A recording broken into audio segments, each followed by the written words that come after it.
Mic wasn't on, but besides that, the other confession that we have to make is we just lied to you. It is not a beautiful morning. It's sort of an ugly, disgusting morning. Anybody wake up this morning and go, you know, I just love rain. I just love when it looks like that. Anybody? Anybody? No.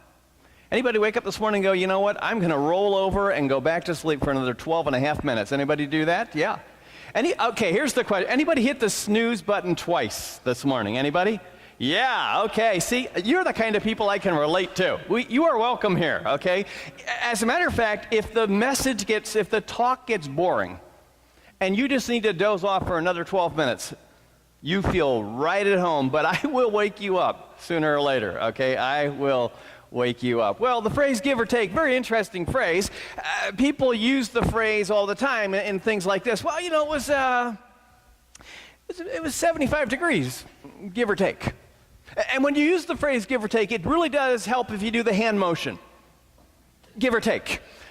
There were about 49 people, give or take. That's usually what we talk about when we think about that phrase, give or take. But this morning, I want to change that around a little bit for you. I want to think about those two words as action items, as verbs. I want to challenge you to think about this. Most people, everybody that you know actually, is going to fall into one of two categories. They're either going to be a person who gives, or they're going to be a person who takes. You see, there are givers and there are takers. Now, if you were with us last week, we looked at the life of Joseph, and Joseph, God ultimately uses to do some amazing stuff. He becomes an incredible giver. But early on in his life, he was a major league taker. Remember, he was the favorite son. He has 11 brothers. His dad loves him more than the others. He gets this amazing coat that he wears, and he flaunts the thing. And then he has these dreams, and he goes and he shares those dreams with his brothers. And quite frankly, his brothers have had it up to here. And so they decide, hey, let's get rid of the boy. Let's throw him down into a pit, let's kill him. And then they think, no, wait, that's too good for him. Let's sell him into slavery, because if we just kill him, that's going to cause us to feel good just for a few moments. But if we sell him into slavery, every day we get to wake up thinking, yeah, I wonder how his day's gone today. And then as he finds himself in slavery in Egypt, he rises to the top in the household of Potiphar. And then Potiphar's wife puts the moves on him. He doesn't respond right, and she accuses him of raping her, attempting to rape her, and he spends time in prison, and he's forgotten. But he learned some things. He changed from being a taker to being a giver. And he began to give his life away. He began to see people as God saw those people. And ultimately, he forgives his brothers. Ultimately, he makes an impact upon Egypt. Ultimately, he makes an impact upon Potiphar, his master. Ultimately, he makes an impact upon the Pharaoh. Ultimately, he makes an impact upon his father. And he sees God use him to do some amazing stuff. You and I have a choice to make. A choice that you can make today, and a choice that you're going to have to make every day after today. Are you going to be a giver, or are you going to be a taker? Now, quite frankly, it is going to be so much easier to be a taker. It's going to be so much easier to think, you know what, people just ought to take care of me rather than me taking care of them. I want to challenge you today to rethink that. When you come in, we gave you the program. Inside the program are the notes for the day. Look at Roman numeral number 1. Here's what it says. Choose to live a life of satisfaction. That's what we've been talking about, living a life of satisfaction. Choose to live a life of satisfaction by giving away your life. By giving away your life and serving others. By giving away your life and serving other people. Johns Hopkins University, well-known university. You got to be at least a little bit intelligent to get into that particular school. Johns Hopkins University, there is a professor of neuroscience, which has to do with how your brain thinks and how it functions and why it works the way it works. Dr. David Liddon did some experimentation and figured this out, that your brain is wired to give you pleasure and satisfaction. Your brain is wired to give you pleasure and satisfaction. God designed you to live a pleasurable life and a life filled with satisfaction. But he found this, that there are two ways to accomplish that. You can either accomplish that through what he called vice or what he called virtue. Through vice, it simply says, you know what? I'm going to do whatever I think I need to do, what's best for me, and instantaneously I'm going to feel pleasure and some form of satisfaction. And he went on to tell you how that happens. He says, well, people begin to think, you know what, if I just had this, if I just had that, it would give me a life of satisfaction. People begin to think, you know what, if I just became involved in overindulging in extramarital sex, that would do it for me. If I just began to overuse alcohol, that would do it for me. And the list went on and on and on. And then he said, but amazingly, the same responses in your brain happen when you begin to give your life away and impact the lives of others. I want to encourage you today to think about what in the world could I do to change the way I try to seek after satisfaction. What could I do? I want to give you some decisions that I think you need to make. There are 5 of them. There are decisions you need to make today. There are decisions you'll need to make tomorrow and the day after and the day after. But I'll guarantee this. If you take these 5 decisions, and if you continually make them, you will find a life filled with purpose, and you will find a life that has pleasure and satisfaction in it, and it's not a shortcut. Here's the first one. Look at your notes this morning with me. The first decision that you'll have to make is transcend your me-first instincts. Transcend your me-first instincts. We all tend to be consumed with who we are and what we think we need. We tend to think, you know what, I want to be number one. Now, this morning, if you were with us last week, we introduced Amy Steele as the new ministry coordinator, and we were talking about her title, and we played around with that, and she said, no, all I really want is a crown. Well, this morning I gave her a crown. There it is. That's her crown. Right there. So, yeah. The salary's low, but she has a crown.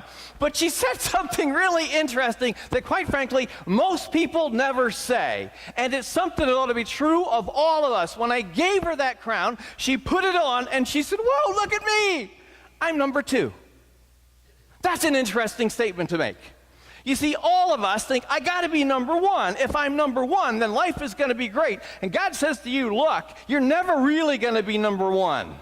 Always look to go to the bottom of the ladder rather than the top of the ladder. Look to serve other people. Nobody gets excited and go, yeah, we're number 2. Nobody does that. Everybody wants to be number 1. They're going, that's it. I'm the top of the hill. I've made it. Look, God says to you, you have got to give up what you think are your rights. And when you do that, you'll find pleasure, you'll find satisfaction. Look in your copy of the scripture this morning, John chapter 3. John chapter 3. It's early in Jesus' ministry, and we encounter an individual that's commonly known as John the Baptist. Because he went around baptizing people, he's the forerunner of Jesus, which in the day meant that if the king were coming into the town, the forerunner would go into the towns ahead of time and say, hey, just so you know, tomorrow the king is coming. And God says to him, you are going to be the forerunner of the ultimate king, of the Messiah. You're not the Messiah, you're the forerunner. You're not number 1, you are number 2. And so his ministry starts off, and a lot of people begin to follow after him. John chapter 3, something really interesting happens. He now has his own set of disciples. Notice what happens. John chapter 3, pick it up with verse 26 with me. It says, they, his disciples, his followers, came to John and said to him, Rabbi, or teacher, that man who was with you on the other side of the Jordan, referring to Jesus, the one you testified about, the one you said was the Messiah, look, he is baptizing and everyone is going to him. Did you catch that phrase? Everyone is going to him. In other words, hey, we had a really good thing going here, but now we are number 2. As a matter of fact, we are a distant number 2. We got to come up with a plan. We need a strategy because nobody wants to be number 2. Notice what happens next. Drop down to verse 28. He says, you yourselves can testify that I said this, I am not the Messiah, I am the one who's being sent ahead of him. And then he says something really interesting in verse 30. Catch what he says. He must become greater, I must become less. He must become greater, I must become less. He goes, you know what? I'm not the deal. I am not number one. And if you and I have that kind of a grid and we give up that instinct to have a me first attitude, you're going to see some amazing things happen in your life. But your culture and my culture says you got to rise to the top. You got to take care of yourself, because if you don't take care of yourself, certainly no one else will. There was an experiment, 1967. There were 4 monkeys put in a rather large facility. In the facility was a ladder, much like this. At the top of the ladder were bananas. I don't know about you, but it seems to me, at least I think I've been taught, that monkeys and bananas, they go together, pie and ice cream. That's how it works. And so they put bananas on top of a ladder in this facility with 4 monkeys. And sure enough, one of the monkeys decides he's going to climb up the ladder and grab one of the bananas and scarf that thing down. There you go. Good catch. That's very good. Here's what happened, though. As soon as they get up there, they get a hose and they spray the monkey that's climbed up the ladder with incredibly cold and forceful water. And he's going, this isn't a good thing. And then just for good measure, what they decided to do is not only spray him, but they would spray the other monkeys whenever one of the other monkeys went up to the top of the ladder. Well, guess what happens? After a while, they're going, not a good idea. Don't climb the ladder. And so all 4 of the monkeys decided, not a good idea. We're not going to climb the ladder. We're going to leave the bananas there. Then what they began to do is they began to swap out the monkeys. They began to swap out the monkeys one at a time. And every monkey that would come in, every new monkey, you know what he'd want to do? Climb up the ladder, grab a banana, and catch it. Grab another banana, and catch it. And they did it over and over. And here's what happened. As soon as that monkey would try to go up the ladder, guess what all the other monkeys would do? They'd attack that monkey, not allowing him to go up the ladder. Not once did they ever have to spray any of the new monkeys again, until finally all of the monkeys in there had never been sprayed, but none of them went up to the top of the ladder again. They could substitute monkey after monkey after monkey, and they just stopped doing it. Why? Because they said it's bad. Don't do that.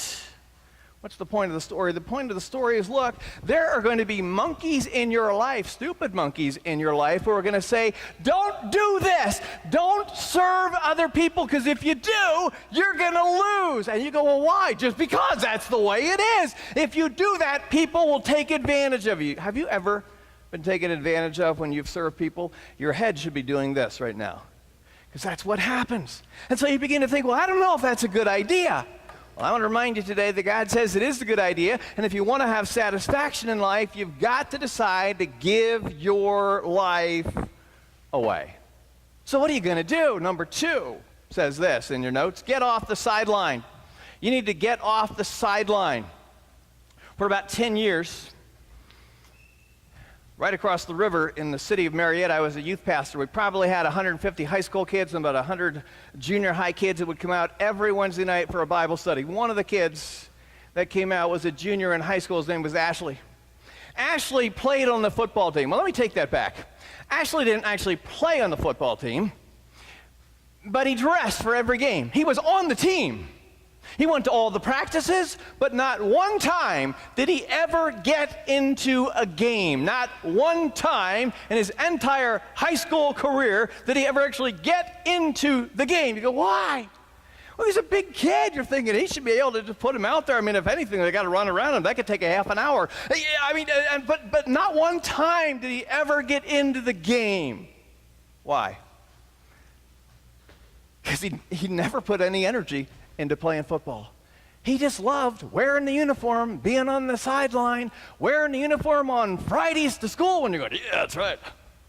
I'm on the team. See, the problem with my body type and football, you can only ever have a single letter, because it'd be like, what's your letter? 19-1. and 9. See how that would work? It's just not broad enough. But he loved to wear the uniform. But he never played the game. You and I are called to not just wear the uniform as Christ followers. We're called to play the game, to get off the sideline, get into the game. What is that going to look like? You're going to need to get off the sideline and, notice the next bullet point, treat others as if you were Jesus. You're going to have to treat others as if you were Jesus. You'll probably remember the bracelets everybody was wearing a while ago, the "What Would Jesus Do" bracelet. The only problem was we wore the bracelets, but we didn't actually do what Jesus would do. It's just a cool fad thing. What would Jesus do? But really, when it came down to what would Jesus do, if it differed from what I wanted to do, I did what I wanted to do. The principle is found in Jesus' life the day before that he goes to the cross. He's gathered the disciples together for a last meal. And it's in an upper room. It's a rented facility. It's the second floor of the Holiday Inn, if you would. Now, during Jesus' day, if you were to come over to my home for a meal, what would happen as soon as you would enter into my house, you would take off your sandals, and then if I happened to be wealthy enough to have a servant, they would wash your feet. If I wasn't a wealthy individual, then the youngest child in my family would wash your feet. Bummer to be the youngest. Because some of you are thinking, oh, that's sort of gross. Oh, you don't know the half of it. Because in our culture today, we're going, I don't really want to wash anybody's feet because they're sort of grimy and stinky. And we're not talking grimy and stinky like back then. We're talking, think about this. Back then, you're wearing sandals or going barefoot, and you're walking on dirty, muddy trails that animals also walked on. And every once in a while, you're going, oh, yeah, get it. Yeah. And so now picture this. The disciples go to this second floor rented unit. They're going to eat a meal together. They don't have an idea it's the Last Supper. This, by the way, is the picture that you usually see where they're all posing. And I always think that picture's funny because they're all sitting on the same side of the table like, hey, I know we're going to take a picture or something. They're all, you know the picture that I'm talking about? So there they are. They're all sitting there, and nobody has washed anybody's feet, and they never thought about it. You know why? Because they're thinking, hey, I might not be number one. He's number one, but I'm at least number 2 or 3. I am not number 13 in this group. And then Jesus does something pretty amazing. Verse 4, John chapter 13, says he got up from the meal, took off his outer clothing, wrapped a towel around his waist, began to wash the disciples' feet, drying them with a towel that was draped around him. And when he finished washing their feet, he put his clothes back on, he returned to his place, and he said this. Listen to this question. Do you understand what I have done for you? It's real interesting in the passage, there's no response. Because they all knew what he did. They all knew that he was the master, that he should have been the last person to serve, but he was the only person that served. Then he says this, you call me teacher and Lord. In other words, you're saying, all right, I am your God.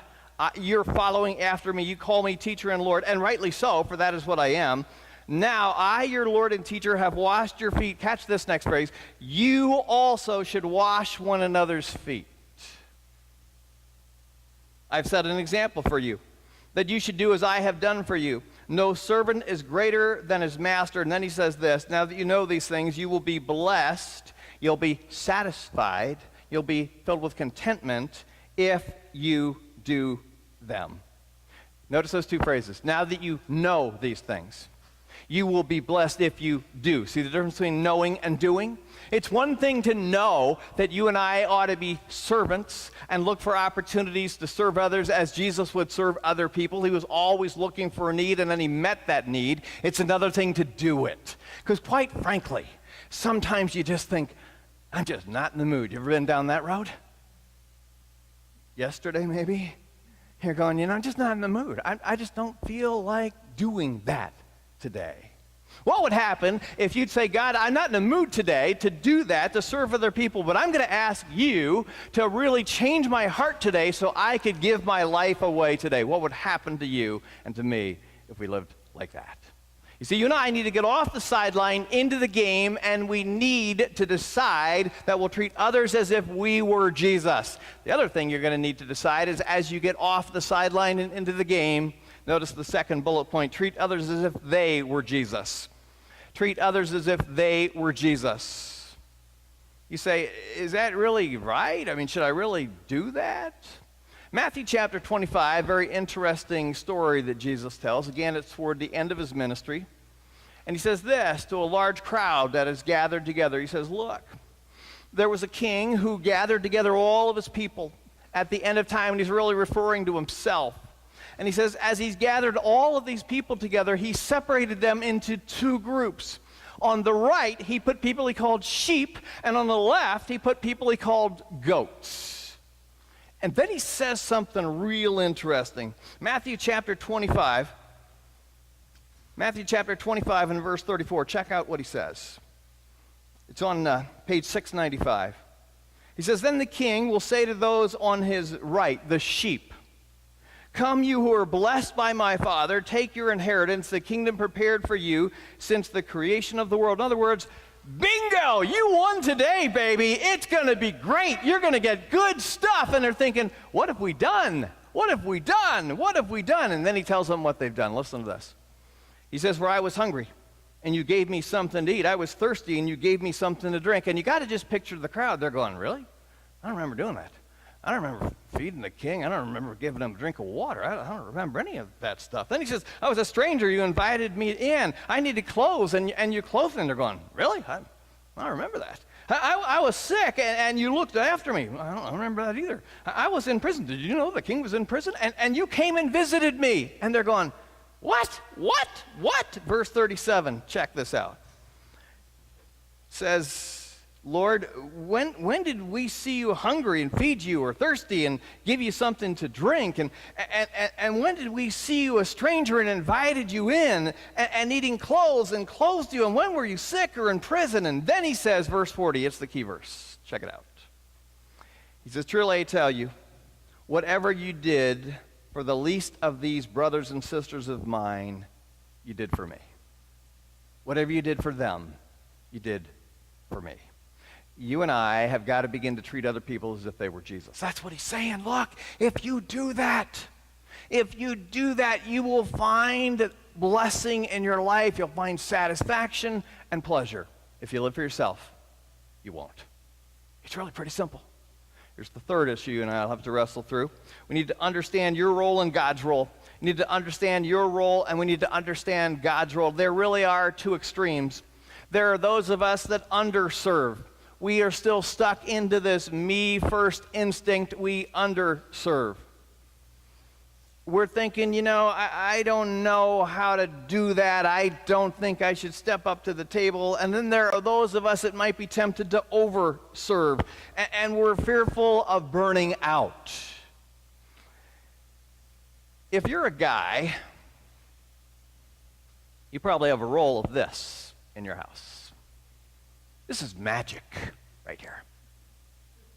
It's called duct tape. D-U-C-T, not D-U-C-K, duct tape. This is magic stuff. You know why? Because you can pretty much fix anything with this. Your car has an issue, the bumper falls off. Duct tape that sucker right back on there. You can do that. Guys, think like this. You drop your cell phone and the screen cracks. You can fix it with duct tape. You slap it on there, and it's ready to go. Sure, it looks hideous, but it is ready to go. You don't have a crib, and the kid keeps crawling out of the room. Duct tape that kid into the room. That's how guys think. It works. This is magic stuff. This is worth its weight in gold. This is great. Here's the thing. It's easy to think, you know what, with people that are messed up around me, I will just duct tape them. Now, I know what you're thinking. You're thinking, I'd like to duct tape that person's mouth. I'm not talking about that. I'm talking about trying to fix them and getting frustrated that they don't seem to get it. Now, you got anybody like that in your life? Maybe. And just for good measure, You might be that somebody in somebody else's life that they're dreaming of duct taping you because they want you to change. And you're thinking, why don't you change? Why don't you change? Why don't you change? Here's the thing. What you and I have got to understand, we've got to understand your role and God's role. If you try to play the role that only God can play, you're going to be incredibly frustrated. You got to understand your role and God's role. It's a very interesting story in Luke chapter 5. Luke chapter 5, verse 17 and following, it's a story about 4 guys and a friend of theirs. The friend of theirs is paralyzed, and they hear that Jesus has come to town and that he's healing people. They realize they can't heal him, but they realize there's one thing they can do. They can carry him to Jesus. And that's what they do. But they get to the house, and lo and behold, because people, it says, from Judea and Jerusalem and Galilee have all come, the house is packed out, and there's no way that they can get their paralyzed friend in to see Jesus. So what do? There's a set of stairs on the outside, and they climb the stairs, and they go up on the roof, which typically you would do when you'd hang out in the cool of the evening, and they begin to take the tiles of the roof off, and they lower the man down to be with Jesus. They wouldn't be stopped. They understood they couldn't fix him, but they knew someone who could. You see, your role is to meet the secondary needs. It's the bullet points in the program. Your role is to meet the secondary needs. You got to help people. You got to just be there for them. You got to listen to them. You got to point the way, but you can't fix them. God says, look, you can show up in their lives. You can give encouraging things. You can even challenge them. You can care for them. But ultimately, God's role, next bullet point, is to meet the primary needs that they have. God's role is to meet the primary needs that they have. They brought their friend to Jesus. God took care of him because Jesus decides that not only is he going to heal the man so the man can get up and walk home, but he's going to forgive the man of his sins so that all of his life, from that point forward, he can have an ongoing shepherding relationship with God. God ultimately is the life changer, but he's going to use you to impact the lives of people. Does that make sense? But you got to step into it. You got to understand what your role is. You got to understand what God's role is. There's a 4th decision you're going to need to make. Here it is in your notes. Don't live an invisible life. Don't live an invisible life. There are literally millions upon millions upon millions upon millions of people that need help. You can't help them all. But I'll tell you what you can do. You can help one person tomorrow. You can help one person tomorrow. What if that were your goal? What if your goal each morning as you got up was to say, God, I know I got a busy day today, but somewhere along the line, point out to me that one person that I could be used by you to help today. What would happen if you had that kind of a mindset? True story told about Mother Teresa, who worked with the down and out in Calcutta, in the streets of Calcutta. She would be followed around from time to time by reporters who wanted to write stories on her life because she literally gave her life away day after day after day, working with the poorest of poor. And as she was working with one person who had a festering, pus-filled wound on his leg, and she was cleaning it out, no gloves, cleaning it out, he looked at her and he said this, I wouldn't do that for $1 million. And then she said something back to him that's incredibly good. She said, I wouldn't either. I wouldn't do this for $1 million, but I would do it for Jesus. See, he had changed her life. And because he changed her life, she says, you know what? I am not going to live an invisible life. I am going to give my life away. John, who wrote not only the Gospel of John, but wrote 1 John, 2 John, and 3 John, in 1 John chapter 4 said this. Listen to these words. We love because he, God himself, first loved us. We love because he first loved us. Anyone who loves God must also love their brother and sister. 1 John chapter 3, verse 16, it says, we know what love is. Jesus Christ laid down his life for us. Now catch this next phrase. And we ought to lay down our lives for others too. Give your life away. Look at Acts chapter 3 with me. In Acts chapter 3, you have Peter and James. And they are going into the temple. It's the hour of prayer. It says this, Acts chapter 3, verse 1, one day Peter and John were going up to the temple at the time of prayer at 3 in the afternoon. Now, they don't have their own building. They're using the temple. But it's 3 o'clock, and that's the time for prayer, and so that's what they're doing. They're sort of on an agenda because God is using them to launch this thing called the church. And it says this, now a man who was lame from birth, in other words, he was paralyzed, unable to walk, unable to feed himself, was carried to the temple gate called Beautiful, where he was put every day to beg from those going into the temple courts. He's basically a homeless beggar. Every day he's carried there, he's laid there, and he waits at the mercy of people, and he begs. Peter and John come by. Verse 3, when he saw Peter and John about to enter the temple, he asked them for money. And Peter looked straight at him, as did John, and then Peter said, look at us. You see, he has nothing, he's bringing nothing to the table. He doesn't even look up at people. Peter says, look at us.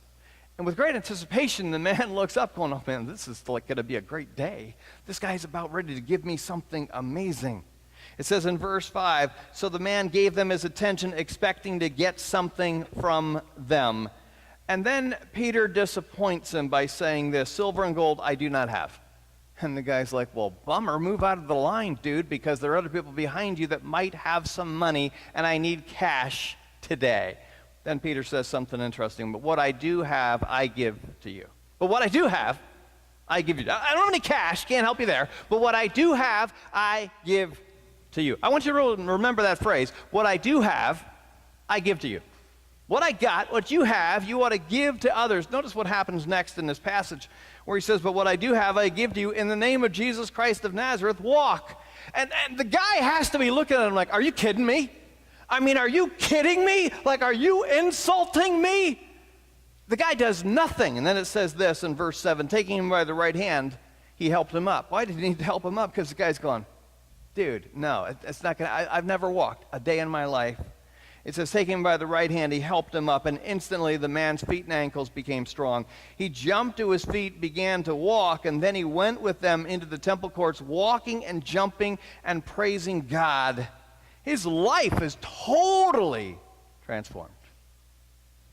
Now, anybody in here have the ability to go, hey, no, you're not able to walk, but pop right up, I'll help you up, and you can dance? Didn't think so. You don't have that ability, do you? I don't either. God supernaturally gave that ability at that time to Peter. He didn't give you that ability. Do you know what he did give you? Gave you the ability to do what you can do. Simple, simple things. It's called ministry. You see, we've defined ministry as something that people do when they stand behind one of these things. He's our minister. He does ministry. I don't do ministry because I'm out there. I'm not up here. I'm out there. God says to you, look, we're all to be ministers. What that means is that you're going to give your life away, and you're going to seek to meet the needs of people that you encounter. So what can you do? Notice the first bullet point. Give what you can. Give what you can. If you see a need, you ought to go, God, do you want me to meet that need? You and I need to learn to give our lives away and our stuff away. Our stuff tends to cling on to us. Have you noticed this? It tends to bog you down, tends to be, so you have to be overly concerned about losing it. What if we began to live with open palms and said, you know what, whatever mine is really his, and if I see somebody in need, I'm going to ask him if he wants me to give it away, and if he taps me on the shoulder and says, yes, I'm going to give it away, because it's really his stuff on loan to me, I'm going to use it. I want to challenge you to begin to think about, you know what could I do? What do I have that I could give to someone that would meet their need? Here's the second bullet point. Do what you can. Not only do you need to give what you can, you need to do what you can. You need to do what you can. You go, I'm not all that talented. It's not about talent. It's about showing up most of the time. It's about listening.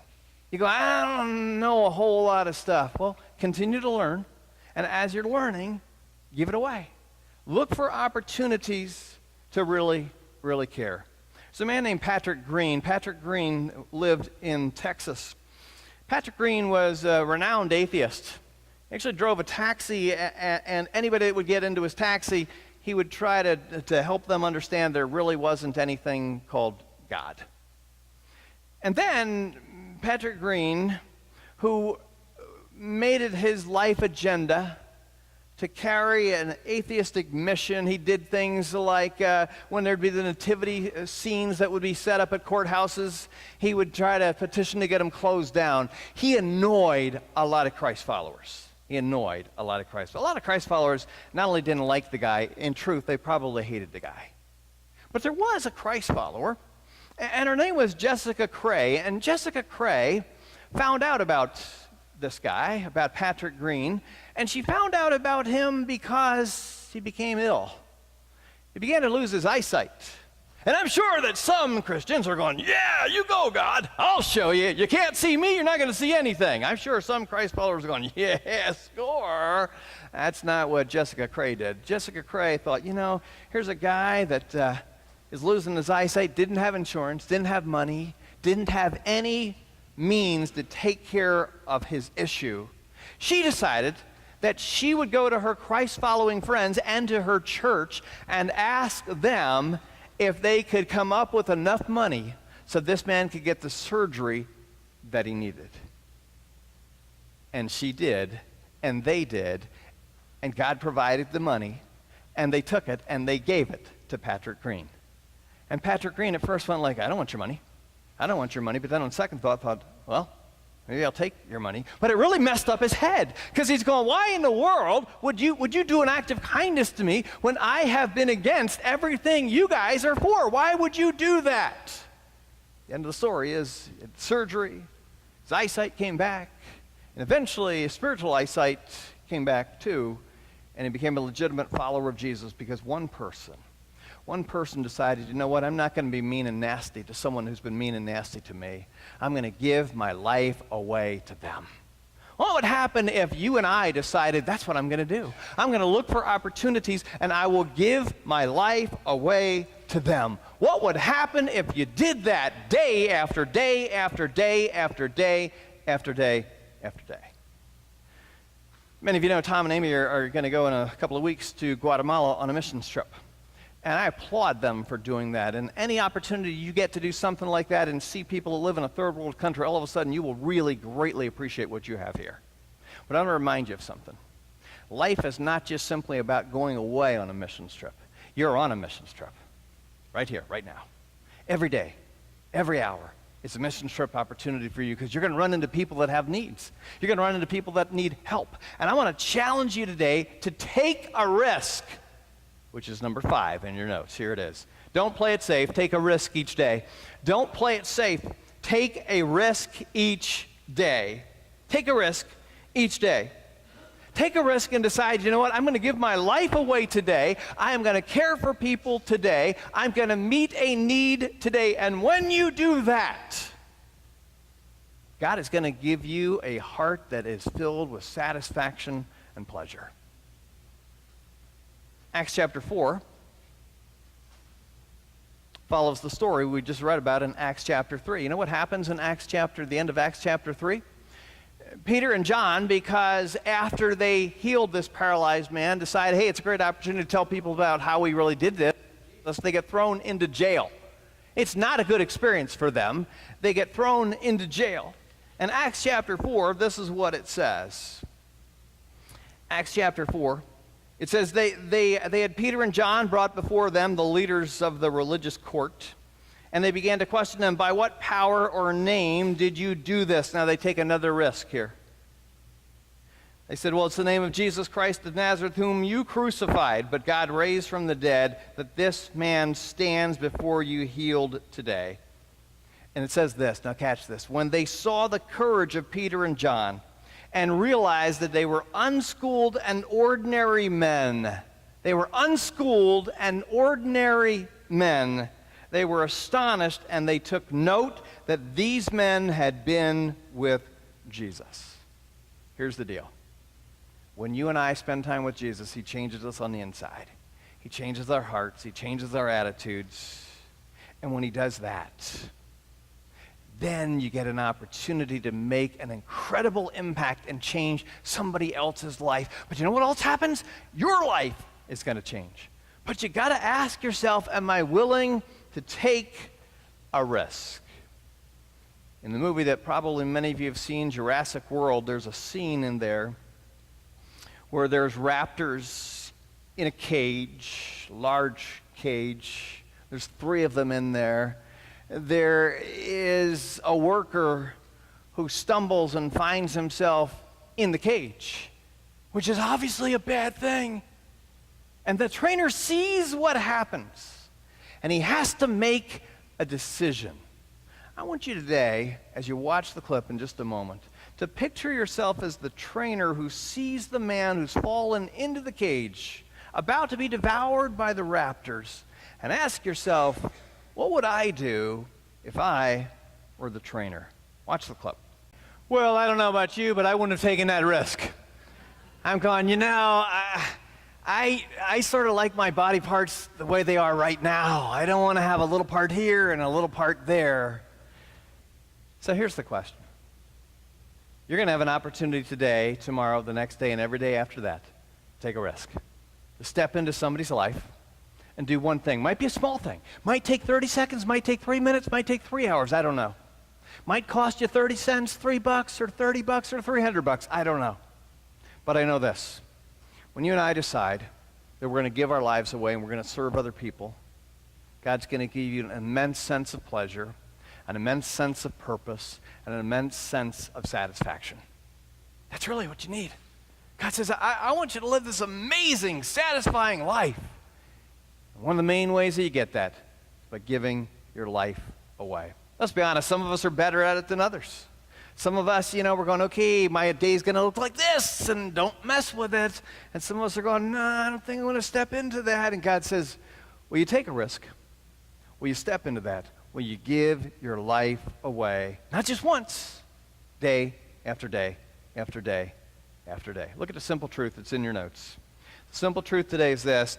Taking the risk to serve others, will not only potentially change their life, it'll not only potentially change their life, but it will change yours, and it will give you satisfaction.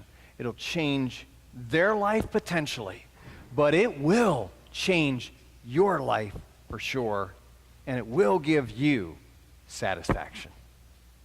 Will you take the challenge to say, you know what, I'll step into other people's lives day after day after day? If you decide to do that, God will use you.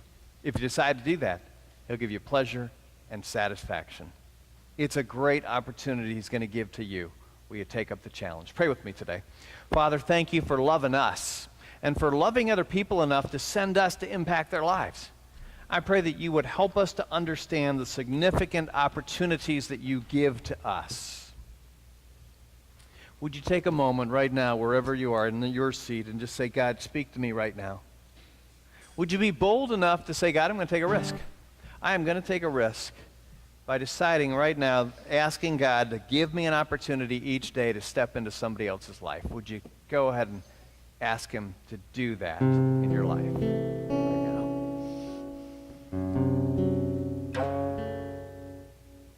Father, thank you that you do love us. You care about us. And you want us to live satisfying lives. But not only that, you have a purpose for us. A purpose to impact the lives of others around us. Help us to see people the way you see them. Help us to be risk takers. Help us to trust you enough to want to do what you ask us to do. Thank you that you do love us. We pray these things in Jesus' name. Amen. Would you stand with me and let's sing together?